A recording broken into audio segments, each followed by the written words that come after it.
بسم اللہ الرحمن الرحیم۔ معزز سامعین و ناظرین، یہ آپ کلپ دیکھ لیں۔ نہیں پروگرام کدھر جاری رہا؟ پروگرام تو بڑھ گیا۔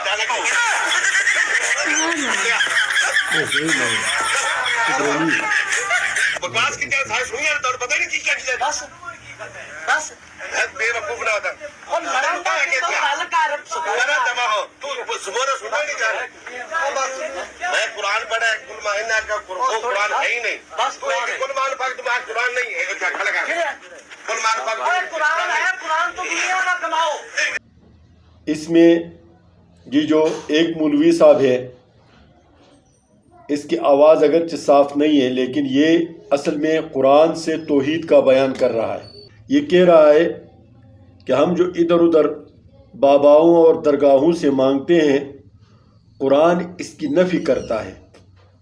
قرآن اس چیز کو رد کرتا ہے کہ اللہ کے علاوہ کسی اور ذات کو، کسی اور ولی کو، کسی اور بزرگ کو، کسی اور پیغمبر کو مدد کے لیے پکارا جائے، اولاد کے لیے پکارا جائے، بیماری دور کرنے کے لیے پکارا جائے۔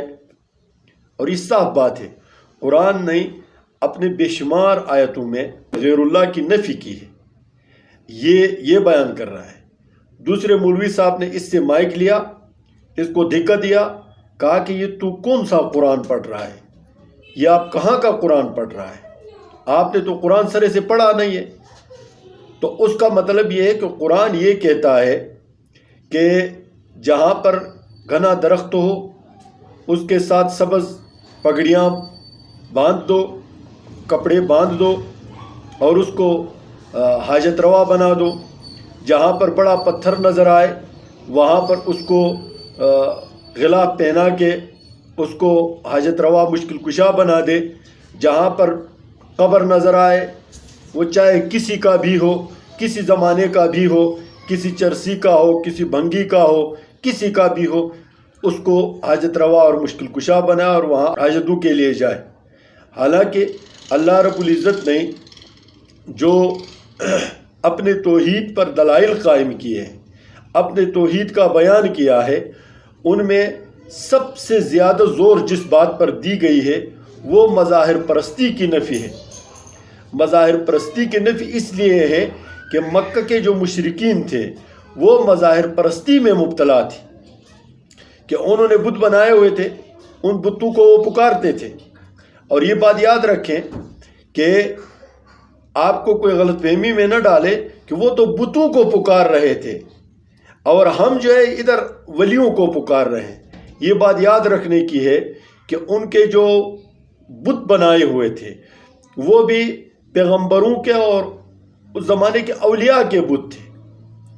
آپ لوگوں نے شاید سنا ہوگا کہ جب سب سے پہلا شرک حضرت نوح علیہ السلام کے قوم میں شروع ہوا اور یہ حضرت ادریس علیہ السلام کے بیٹے تھے، جو بڑے بزرگ تھے، وہ فوت ہوئے۔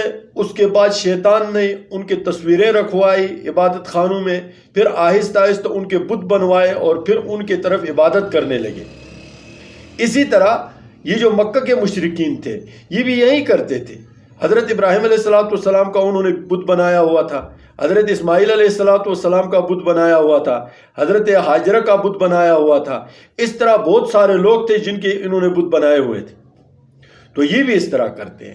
اب یہ ہندوؤں کا مذہب ہے، ہمارے پڑوس میں انڈیا میں اور دوسرے ممالک میں جو ہندو عبادت کرتے ہیں، وہ کیا کسی بھنگی چرسی کا نام لے کر عبادت کرتے؟ انہوں نے جتنے بت بنائے ہوئے وہ ان کے مذہب میں اوتار تھے یا اوتاروں کے نائب تھے، یعنی ان کے مذہب میں یہ سب سے اعلیٰ ترین اخلاق، سب سے اعلیٰ ترین صفات کے مالک لوگ تھے جن کے بت بنائے گئے ہیں۔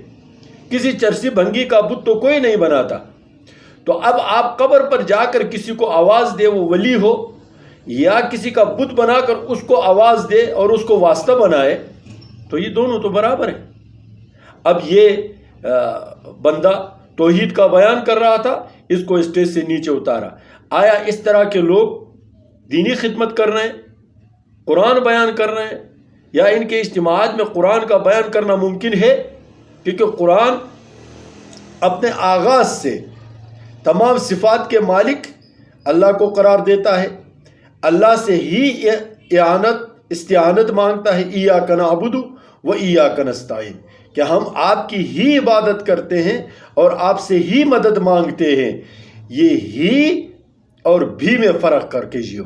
مسلمان ہونے کے باوجود کہتے ہیں کہ آپ سے بھی مدد مانگتے ہیں، انہوں نے اللہ کو بھی بنا کے چھوڑ دیا ہے۔ باقی یا غوث کہنا یہ سب استمداد کے لیے ہے، یا شیخ عبد القادر جیلانی کہنا، یا علی کہنا، یا حسن کہنا، یا عباس کہنا، استمداد کے لیے اور غیر اللہ سے مدد طلب کرنا، یہ شرک کے علاوہ کیا ہو سکتا ہے؟ یہ مکہ کے مشرکین اور موجود جو ہندو ہیں یہ بھی یہی کرتے۔ اللہ تعالی ہمیں دین کو سمجھ کر اس پر عمل کرنے کی توفیق عنایت فرمائے۔ السلام علیکم ورحمۃ اللہ وبرکاتہ۔